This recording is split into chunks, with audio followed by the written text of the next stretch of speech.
I was born and raised as a Muslim in Cairo, Egypt, but I grew up as a child in the 50s in the Gaza Strip. And the reason I was in Gaza was because Gaza at that time was part of Egypt. I attended Gaza elementary schools where we learned hatred, vengeance, retaliation.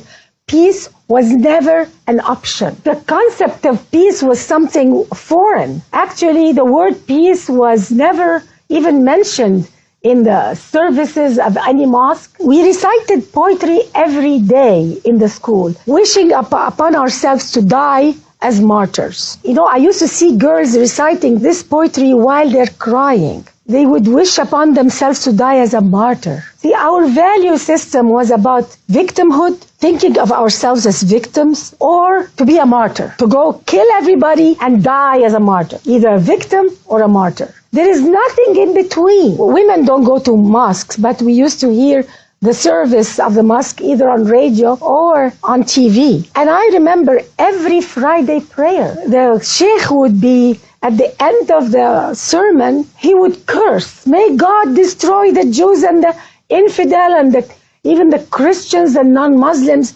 And he would call non-Muslims the enemies of Allah. If you grow up with cursing as a form of prayer, it can feel and sound normal. Hatred can be normal because who am I to judge? I never noticed that this is not holy. So this is how I grew up. 22 Arab countries did everything they could to make life impossible for Israel to exist. The Arab League forbade absorbing the so-called Arab Palestinians, rejected to give them citizenship in any Arab country. So you could see a Palestinian born in Cairo, for instance, and never get the citizenship and die in Cairo.